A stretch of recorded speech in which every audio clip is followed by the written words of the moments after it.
You know, you've heard it all. Cash is king. Cash is trash. Cash isn't king. Cash ain't trash. It's cash flow that matters. You've heard it all, heard it all, heard it all by the gurus, by the big guys, by small guys. And they keep repeating this. I don't want to add to this. I want to just talk to you about some logic, factual based reality. And I want you to understand how $1 million from 1980 compares to 2022, okay? Show real fast.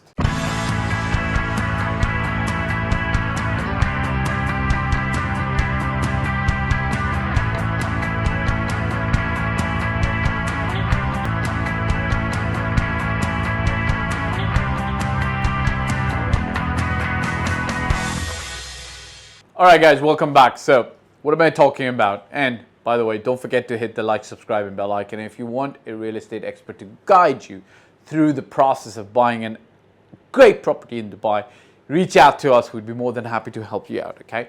Check this out, okay? You've heard this before. Cash is king, right? Back in the global financial crisis, when things were hitting the roof, so-called, or hitting the fan, a lot of people had this mantra where they went around and said, cash is king, cash is king, cash is king. Then you had this thing called cash is trash, right? By 2013 or 14, people like GC or Grant Cardone started actually talking about cash is trash. And then they started saying, no, cash flow is king.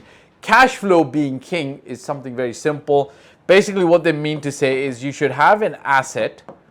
Okay, so this is a house or an apartment building, okay, so where you own an apartment, either you own the entire house or you own this, or you have a business, okay, a business.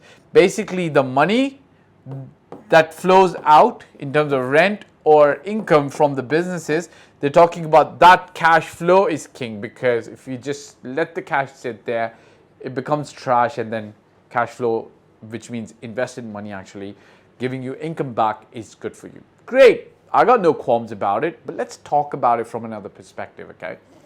Let's look at what $1 million in general. So let's say $1 million. So I'm just going to make this a little bit smaller over here. Come back over here. Here's the deal. $1 million, let's just get rid of this, okay? In 1980, $1 million could, let's say, for example, get you 1 million loaves of bread, or 500,000, let's say, what's for $2 in the US?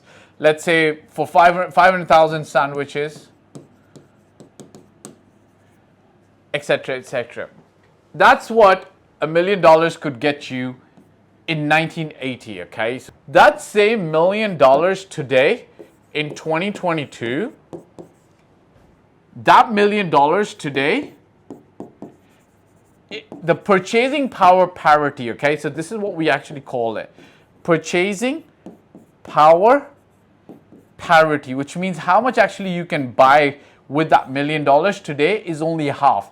So if you could buy 1 million pieces of loaves of bread, now you can only buy 500,000 bread and only 250,000 sandwiches, okay? What does this actually mean? This actually means that your $1 million has actually gone down in value. The purchasing power parity, they call it the PPP, okay? It's an economics term, has actually gone downhill. Whereas if you had actually bought an asset, so let's just do this, okay? If you had actually bought a house, and I don't care which country, any country where it was half decent, okay? So for instance, you didn't go into Brazil and go into the middle of the Amazon where you can't really actually resell anything, because Amazon's like, I think, half the size of the US. If you bought a piece of land there, nothing's happened, that's a different story. But if you bought a piece of property anywhere, okay, in 1980, and you spend $1 million on that, that piece of property today is going to be 4 times. So it's going to be $4 million. this is a rough estimate, and I don't care which country you pick up. Hey, Jared, in the Philippines, if I bought any kind of land or apartment or anything in Mindanao 42 years ago, which is 80, right? 90, 2000, 2010, yeah? Is that piece of land or that house going to be 4 times its value today? Yes. Most likely, yeah? You know, are you talking real stuff or are you just saying yes? I know it's true for Pakistan. I know it's true for Dubai. I know it's true for the US. Like if you had bought a house for, let's say, $60,000 in the US, today the same house is going to be not less than $5 million. It's a fact. Yes or no? Because cash value or the purchasing power parity has been going down, and we know this, right? So I remember in Pakistan, you could actually buy, I don't know, there's a lot of examples, right? You could buy a drink for a few dirhams or a few rupees, and then price keeps going up. So cash is trash? I don't know. Is cash king? I don't know. Is cash flow king? I don't know. I do know that value added and value received back is great. And real estate, if you had actually put that $1 million in real estate 42 years ago, it would be 4 times its value, which means every 10 years, you would have doubled the value of that. Whereas cash, if you just kept it as cash, would have been going down.